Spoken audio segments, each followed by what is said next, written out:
Monsterverse has officially crossed the point of no return. After the new empire crushed it at the box office, Legendary and Warner's proved this isn't just a side experiment anymore. It's a living, breathing cinematic universe that's only getting bolder. And what's fascinating is how quickly the studio's entire mindset shifted. Not long ago, after Godzilla King of the Monsters underperformed, there were whispers the whole shared universe could collapse. Some execs even considered pivoting back to smaller solo films. But then Godzilla vs. Kong hit in 2021, and suddenly everything flipped. It shattered expectations, and the new empire doubled down on that success. That 1-2 punch locked in the studio's strategy. Crossovers aren't just optional, they're the Monsterverse's backbone.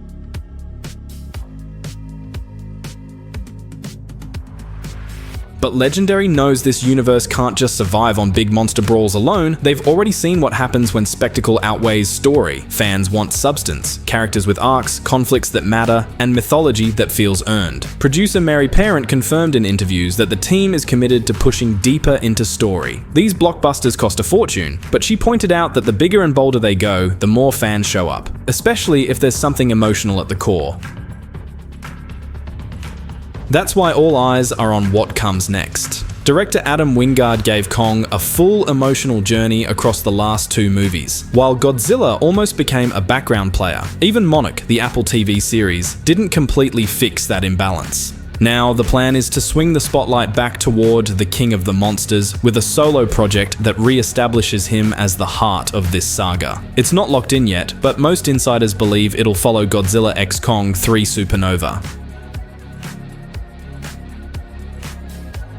Supernova itself is shaping up to be a turning point. Legendary brought in Grant Sputore, the filmmaker behind the sci-fi drama I Am Mother, and that choice signals a tonal shift. Rumors suggest this won't just be another colorful slugfest. Instead, it's expected to balance epic cosmic battles with the darker, more grounded atmosphere of Gareth Edwards' 2014 Godzilla. Insiders say even though the villain might be Space Godzilla, the vibe will lean toward primal dread and realism, dialing back the cartoonish chaos of the new empire. If true, this could be the most atmospheric Monsterverse entry yet, blending cosmic spectacle with weighty emotion.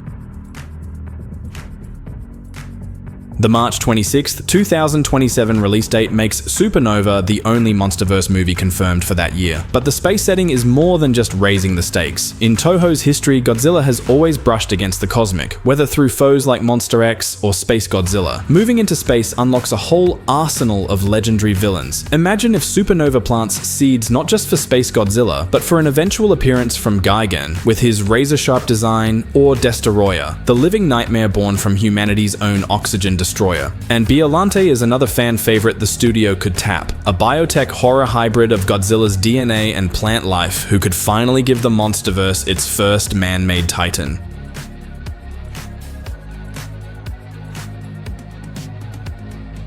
And Legendary might be thinking even bigger. In 2023, they quietly trademarked Destroy All Monsters. Fans of classic kaiju films know that title. It was the ultimate team-up where Godzilla and other titans united to face an alien invasion. If Supernova leans cosmic, Destroy All Monsters could be the true ensemble event that brings every titan together, both old and new. What's also fascinating is how the creative team continues to experiment with original titans. Scar King and Shimu weren't borrowed from Toho. They were created from scratch to act as dark mirrors to Kong and Godzilla. Early drafts of the new empire even painted Shimu as a terrifying villain who would summon twisted shadow creatures in Hollow Earth, becoming a dark queen of monsters. That plotline got scrapped, but the fact that it existed shows where Legendary's head is at. They want freedom to push their mythology in directions Toho never touched. Cosmic horror, Hollow Earth mysteries, and even the possibility of parallel dimensions.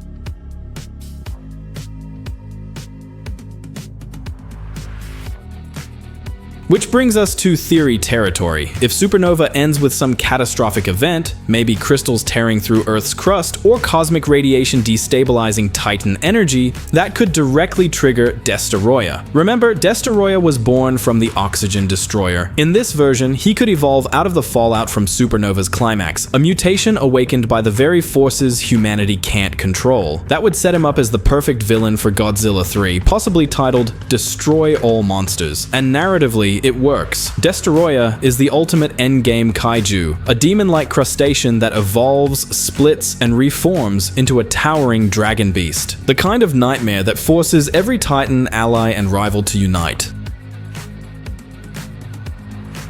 But what if Legendary doesn't stop there? Biollante could reframe the monsterverse in an entirely new way. Imagine a Titan born from human science, blurring the line between natural order and man's hubris. Her biotech horror aesthetic could set her apart visually, while her origin story ties back to humanity's obsession with control. She wouldn't just be another kaiju, she'd be a thematic counterweight to Godzilla himself, forcing audiences to question whether humanity deserves a place in the Titan hierarchy at all. And there's still Mothra's reincarnation to consider, teased at the end of King of the Monsters. Plus, whispers of Gigan's redesign floating around concept art circles. And if Legendary truly leans into cosmic horror, they could even reimagine Monster X or introduce entirely new off-world titans. The possibilities are endless, and that's exactly what makes this next chapter so exciting. Monsterverse is entering its boldest phase yet. We're talking solo Godzilla films diving into his mythology, massive crossover events, original titans shaking up the balance, and classic Toho icons being reimagined for a modern audience. With over $2 billion already earned at the box office, the franchise isn't slowing down. If anything, it's gearing up for its peak. So yeah, Supernova isn't just another crossover, it's the bridge to a new era. An era where Godzilla reclaims center stage, where cosmic horror meets Hollow Earth mysteries, and where the Monsterverse finally embraces its full potential as a mythos on the scale of Marvel or Star Wars. Whether it's Destoroyah rising from the ashes, Biollante spreading her roots into the story, or brand new titans rewriting the rules, the future has never looked more colossal. And if Legendary plays it right, the next decade of Monsterverse could be its golden age, darker, bolder, and more unforgettable than ever before.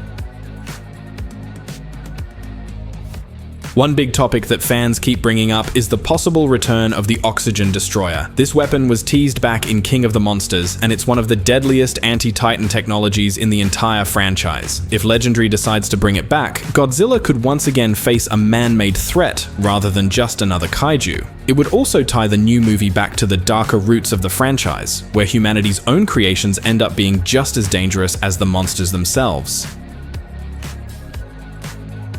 Another angle worth talking about is the expansion of Godzilla's mythology. With the new empire, we saw the introduction of Hollow Earth and how it connects to Titan history. Godzilla 3 could take this even further, maybe showing us ancient ruins, more Titan species, or even revealing how Godzilla's ancestors shaped the world. Fans love when these films dive into the lore, and a deeper look into Godzilla's origins could make this sequel stand out from the rest.